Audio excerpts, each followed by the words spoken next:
Hi, it's Steve Hargadon, and welcome to the Emergency Home Learning Summit. Carlo Ricci is here. Welcome, Carlo. Thanks very much. Happy to be here. Oh, I really appreciate it. What do you do? So I teach at a Faculty of Education in a graduate studies program. So my students are teachers, principals, anybody who's doing a master's and a PhD in education. So that's what I do job-wise, but I also do other things. I've got two wonderful children, a wife. So there's lots of things that I have interests in: bike riding, walking.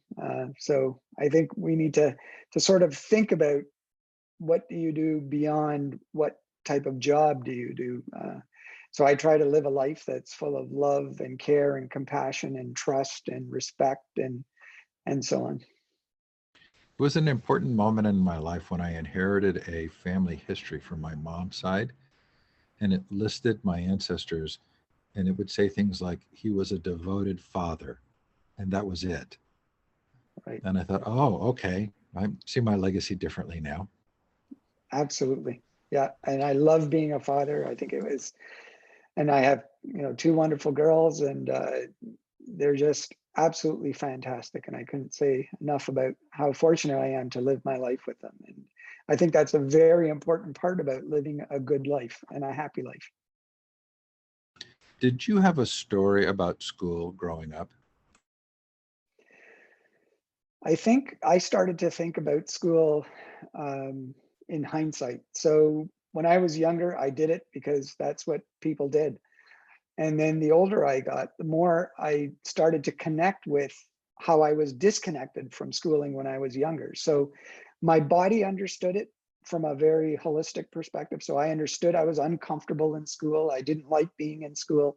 It wasn't something that made me feel good when I was there. And it took a while for my mind to sort of catch up to my body and to get a really solid understanding of why it is that I was feeling that way. Why was I not feeling that I was in a good place when I was inside those types of institutions? And so I think later on in life, and I'm still, as Paulo Freire says, we're all unfinished, still working through, the wounds that schooling delivers to so many. Was there a turning point for you, a moment or an individual that helped you shift your thinking? Well, I think it was just, the more I started thinking about how schooling wounds people deeply. And, AERO, Alternative Education Resource Organization, with Jerry Mintz, when you go to conferences there, you meet a whole bunch of people and you speak to a whole bunch of people there. Works like John Holt's work. And so just starting to at first think and question myself how uncomfortable this is and why it didn't make sense to me, and then just doing some more reading and talking and connecting with other people and other organizations, and all of that seemed to, then you sort of build a community of people who feel the same way and think the same way, and then you get a little bit more encouraged to say that, wait a minute, so I'm not alone, there are other people that are thinking this. And then it's very empowering to have that community to speak about these things with. I And of was in course, a, this is extremely important because, why does this matter? Well, it matters because it has an impact in people's everyday lived experiences, right? So learning can happen in gentler ways and more peaceful ways. And so the more we think about that and the deeper we think about that, the more ashamed we should be feeling about the current system that we have, because it can be done in ways that are much more loving and gentle. And so we could give people a loving, gentle experience. They could learn, they could become literate, they could become numerate, they could become participating, uh, healthy adults in the world that we live in. Yet we choose a different path for the most part. this is going to sound stark, but isn't the fact that the schools produce conformance and compliance actually an outcome that parts of our society want? Well, that's part of the problem, right? Because when you say parts of our society, then we have to think, well, which part? And so who's in power? Who has a voice? Who doesn't have a voice? Who's empowered? Who's not empowered? Who gets to speak? Who benefits? Who doesn't benefit from the current system we have in place? So it's not as simple as saying, you know, it's not contentious. Everybody agrees that this is best. There are different fragments of our society. So who are we catering to, and who are we really doing an extremely poor job of? And of course, people like John Holt would argue, as I would, that even those who are quote unquote successful in the mainstream schooling system are also being wounded by the experience of mainstream schooling. So really, not many, if any, are benefiting from it. Well, what I'm wondering is the youth that I talk to who are really succeeding in the traditional ways in school, it's a grade point average and getting into certain colleges, will tell you that for them, school is a game. And they recognize that it's a game and it's not about learning, it's about playing a game. And a lot of adults will say, hey, I know this isn't actually learning, but this is how my child's going to get ahead and this is how they're going to succeed. So it does seem like the machinery of our current industrial, post industrial economies reward those who play the game well. Well, I mean, and we can have different games, right? I mean, Wittgenstein talks about language games and so on, right? So even within those particular contexts, you know, we don't have to choose to have a game that's so aggressive. We don't have to choose to have a game that is very competitive, a game that, you know, compromises so many people's well-being. You know, from schooling, you know, suicide rates go up. Young people check themselves into hospitals more. You know, all of the negative consequences. Young people report having headaches more during the school year, anxiety, depression, all of these negative types of things that result from the very competitive top-down system that we have that doesn't allow people to unfold in natural, loving ways. And so the more we think about this, the more, again, I think it's shameful that we've created this. So we can have games that are more cooperative, more loving, more you know, to help people unfold in ways that really are meaningful and make sense to them, rather than a top-down system where people are told what to do, when to do, how to do it, for how long. Because as we know, you know, the history of schooling, read John Taylor Gatto's work, right? The Underground History of American Education, an intimate investigation into the prison of modern schooling. You know, he shares a lot about how it was, you know, started in Prussia. And, you know, the way I see it, it's not about freedom and liberation, never was. It's always about controlling people's minds, bodies, spirits, and emotions from a holistic perspective. And then when you control people in that way, you know, you're really creating this top-down system, right? And we like to look at other countries and say, well, you know, at least in North America, we're free. It's not like in, you know, name your country, right? North Korea or China or other places where we would look and say, well, that's a very top-down system, and we could see the partiality of it in both senses of the word, right? The bias and part truths. And so in the world that we live in, we think it's neutral, but really it's not, right? We also have very neoliberal, neoconservative, capitalistic vision, right? Our schools are very top down. Our schools are very much about, you know, getting people to compete with each other. And even the subjects that we teach are very much, you know, focused around neoliberal, neoconservative, capitalistic perspectives, right? We could, from a holistic perspective, maybe have a different vision, right? Where instead of having math first period and English second period and history third period or science, we would have love first period, generosity second period, kindness third period. So if that's what we began to value, if that's the game that we started to play, would the world, you know, naturally would things start to move in a kinder direction? So I'm thinking of people listening to this who are saying they just went down such a deep rabbit hole, right? Yeah, I love kindness, generosity. I like all those things, but my kid has to succeed. And the way to succeed in this society is this certain way. Do you get that kind of pushback? And if so, how do you reply? Well, I think it creates a disrespect for young people in a sense, right? Because I think what we have to do is we have to see that young people really want to do well. They want to participate in the adult world and they want to do what they have to do in order to be successful in particular careers, right? So my oldest daughter just got into medical school, and so she's going to an international medical school starting August 2021.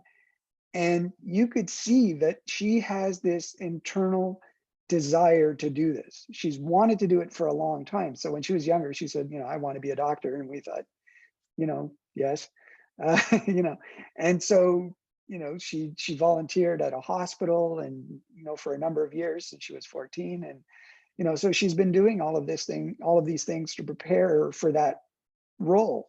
And she will work extremely hard. So we don't have to force, we don't have to push. It all comes from within. There's this desire there.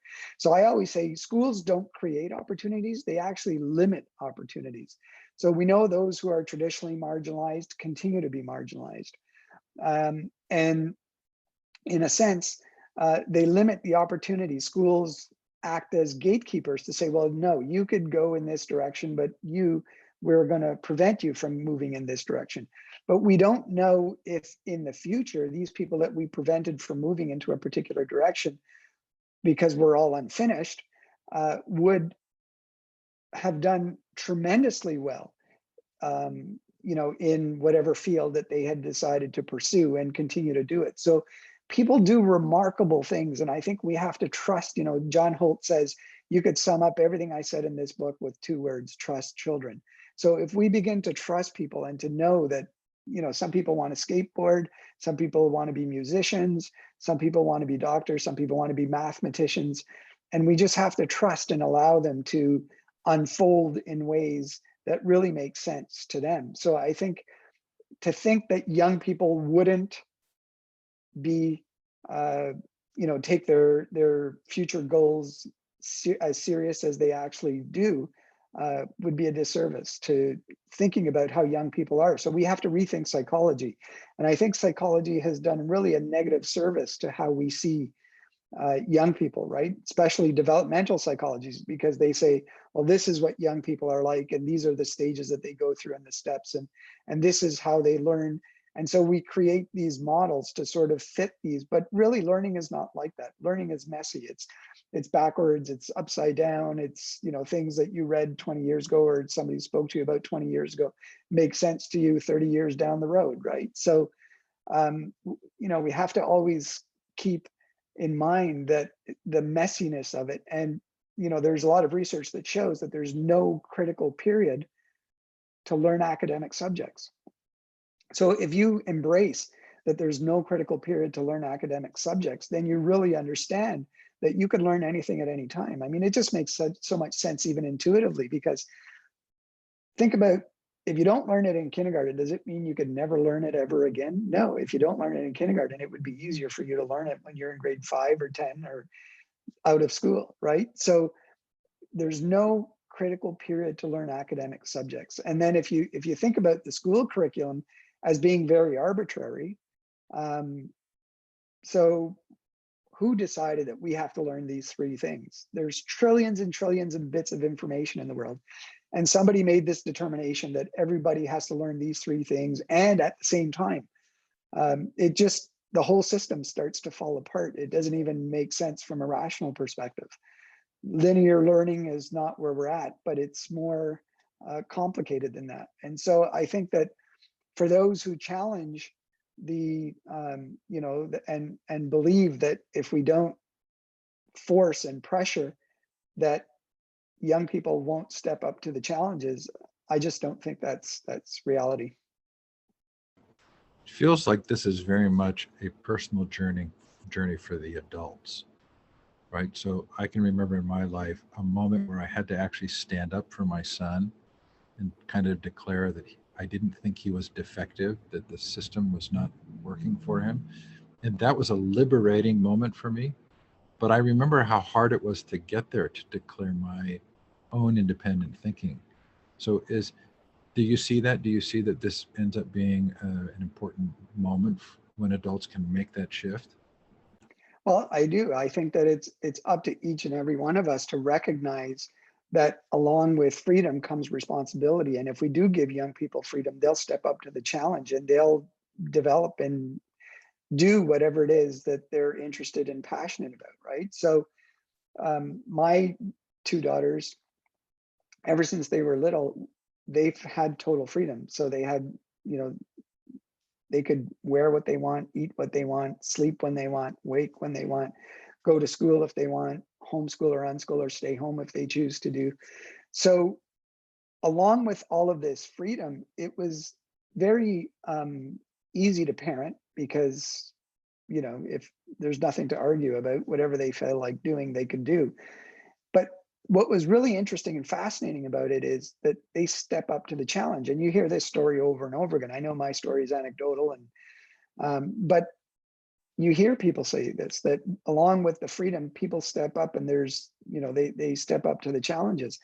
And so, you know, my girls do absolutely everything. So it's not that they're free and so they can do whatever they want. If they choose, you know, they could come smack me in the face if they choose to do that. It's along with freedom comes responsibility, and they recognize that, right? So it plays in every facet of their life. So ever since they were little, we didn't tell them you can't do this or you can't do that. So they do everything. So they, you know, they do all chores and help out. So they do everything that everybody else does in the home.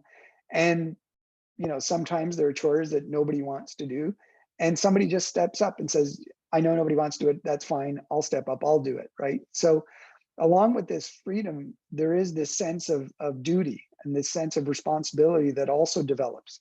And it's really fascinating to watch how that sort of plays itself out. But we all read Lord of the Flies. We know that if you don't have strict controls, the world goes to chaos and death and destruction quickly, doesn't it? Well, this model is about participatory democracy, right? And so it's not that there are no rules, there are plenty of rules, right? But the rules are ones that are, uh, you know, they're bottom up rules, right? And the rules that we create in order to live together. So there's an awareness that you can't, you know, put somebody's head on a spit, right? I mean, that's just not what we do. So that's why I was saying that they can't just come up and smack me in the face if that's what they choose to do, because we live within a democratic principles, and it's a participatory type of democracy, not a majority type democracy. And so there's always consensus. And if you couch it all with notions of love and care and compassion and kindness, these are the rules that you begin to live by. And so you wouldn't have a Lord of Flies situation in a world that's participatory, democratic, loving, and so on. So one of the things that when I ask teachers, what what's the primary key to a child's academic success, they will almost always say the family. And I think sometimes what they mean is we can't control what goes on in the home, so there's only so much we can repair. But I also think sometimes they mean family is really the most essential part of a child's self conception and their ability to overcome challenges and to move forward. What do you think the role of family is in learning? Well, I think I'm not sure if I would agree with that premise, first of all, because sometimes you have two children in the same family and one turns out one way and another decides to go in a different direction. So I think it's more complicated than just saying, you know, teachers might want to say it's the family, and then, you know, the state wants to say it's the teachers. So everybody is trying to sort of pass it on to somebody else, right? And if it works, of course, everybody says it's whatever role that I personally played in that situation. So I think, you know, there's nature, nurture, you know, all of those types of things that come into play. And of course, family is important, right? Any, but not just family, but community is important. So if you have a really solid family, but the world around you is not as loving and caring for whatever reason in that moment, then it makes it even difficult from that situation, right? So I think there's so many variables that come into play that it's almost dangerous to limit it to just family or just the individual or just the schooling system or just the world around us that we live in. So all of these complex things come into play in ways that I don't think we're even aware of yet, how they sort of work out, right? So some genetics, some nature, um, and so there's no doubt, I think, though, that if you're in a loving place, um, at least, you know, it doesn't matter about the academic stuff. I think I'm more focused on people's well-being, that hopefully they'll be able to grow to be healthy in that way, right? Because, um, you know, I don't have any respect for mainstream schooling's academic curriculum. So that's not where my focus would be. My focus would be that they're happy and healthy in all kinds of different ways. And, Do your sometimes you hear, um, for example, on the Ministry of Education website here in Ontario, where I live, they have, we should feed children because it results in academic success.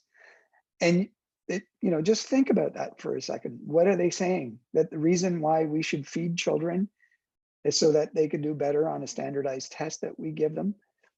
Is that the reason why we should feed children who are hungry? Right? And so I think we have to be careful about those types of arguments where the focus is on the academic stuff. And the argument is that this is why nutrition is important, because it increases test scores and it increases academic, acuity or whatever it is, right? That's not why we should be feeding hungry people. We should be feeding hungry people because they're hungry, period. do your two daughters have different temperaments?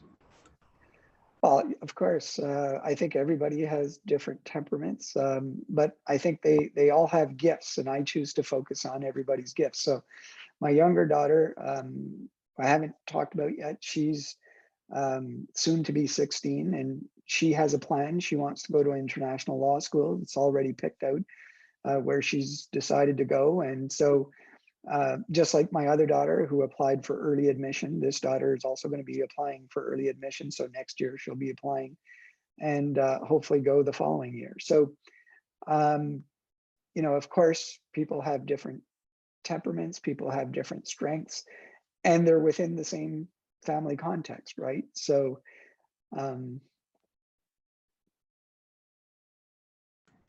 Good. I agree. yeah. So, if you could give advice to a student or parent who are struggling right now, they're in mandatory remote learning, they're on Zoom classes, they feel lost, what advice would you give them? Well, I think I would say to explore all of your options, right? I also founded and edit the Journal of Unschooling and Alternative Learning, and in there's a piece by Alan Thomas, who's a psychologist in the UK, and he co-authored a piece there. And basically, what he was doing was he was looking at um, people who were school refusers, so people who didn't want to go to school. And currently, the solution for that is to prescribe them medications. So he was thinking, just to make sum it up, what if we did something different? So instead of that, what if we look at how homeschoolers react to um, the school refusing situation? What happens to them? So these were people who were anxious. Their well-being was being challenged. They weren't healthy um, in a lot of ways. And what he found was that if they started to homeschool, people began to heal. So I think that it's important for people to recognize that there are all kinds of different pathways, that there are different options for people. And if they could see that their children are suffering, if their children are being wounded, to listen deeply about what they're saying and to understand that there are other ways to move into adult life to become healthy and happy as an adult. And so to create, um, you know, and and take what they're saying seriously and understand that there are other approaches, right? You could get into post-secondary education without a high school diploma and without a transcript, right? We have a number of open universities, even here in Canada, for example. There are a number of them. Athabasca University is one, for example. All you need to get in there is to be 16 years of age and you're automatically in. If you're younger than 16, you just need a note from your parents. So they have everything from undergrad right up to PhD programs. And so there are gentler paths to get to wherever you need to get to. And if you are witnessing that people are suffering, then what can you do to sort of help them heal and to sort of regain their confidence and so on? And remember, homeschooling, for example, is not about locking somebody up in their home. It's the recognition that there are much better ways to learn. You could learn in the whole world. The whole community is learning. So as John Holt says, living is learning. As you live your life, you learn things. And so it's a recognition that rather than focusing on a textbook or within an institution or a room, learning is constantly happening everywhere all the time. And you could connect with all kinds of different people. You know, the homeschool community is increasingly getting larger and larger. And so there are a lot of possibilities and there are a lot of options for people. And so if they're in a particular situation that's not working for them, try to find somewhere that is. I also volunteer for the Ontario Federation of Teaching Parents, which is a homeschooling organization. And basically, we give people information about how to homeschool and if they choose to go into that path. And I field hundreds and hundreds of calls a year from parents there. And it's pretty remarkable because sometimes it's heart-wrenching. So a parent will call and they want nothing more than their children to do well in school. That's what they're hoping for. They've tried everything the schools asked them to do. So they, you know, did all kinds of things, IEPs and jumped through all the hoops, but it's still not working. So I guess they search online, they find something called homeschooling. Sometimes they don't even know what it is. They just call and say, you know, they're so desperate and they're so, clearly in love with their children that they're looking for a solution. And so what they do is they then find this thing called homeschooling, and they, some do try it and find that their children do heal from that particular experience, right? So recognizing that there are other options and that there are other directions that people can go in. You don't have to just go through mainstream schooling, and there's all kinds of alternative schools too that are a lot friendlier. You don't have to have testing and assignments and externally imposed curriculum and bells and whistles in order to have learning. In fact, those things probably diminish learning by creating more anxiety and stress and so on and so forth. If I think about where I've watched change take place, it seems as though it's wholesale system reform doesn't really end up doing what I want it to do. I see change taking place as individuals connect with other individuals. So somebody starts learning about clean food and someone else helps them to go to the store and buy food and then prepare a meal, or someone gets interested in their health and they take them out to exercise. Is there, in your view, a pathway for wholesale school reform, or is this a case of people need to be developing their own options individually? Well, I think the options have already been created. There are particular discourses that are already out there that people could sort of, join. And so communities are already there that people can join. And, I think it's really about knowing what the options are, exploring what the options are, and moving in those particular directions in ways that will make sense for that particular individual. Yeah, I can remember being in a session with Pat Ferenga at Arrow, where the question was, why are more people not adopting homeschooling? And we were at the conference, we were some good distance from any healthy food. And so I was driving 20 minutes each way to get to a health food store. And I asked the group how many of them were familiar with the concerns about food and health, and they all weren't. And I think what we came to realize was sometimes we're just in our own story and we don't see the other stories. And so the alternative education story may just be a story that people aren't seeing, that requires a certain amount of energy that's just hard sometimes to get to. Right. But I think that's where the hope lies, right? Even Paulo Freire, he wrote a book called Pedagogy of Hope, but the hope lies within us, that each and every one of us can make a difference in the world, for example, and each and every one of us can choose a path that's gentler and more loving and friendly and peaceful, if we desire. And so I like what William James says. William James says, act as if what you do makes a difference. It does. And it also is in line with Gandhi's notion of be the change you want to see in the world. So at the end of the day, if we change ourselves, we're part of the world. We would have naturally changed the world we live in. Perfect. Thank you, Carlo. Thank you. I really appreciate the conversation.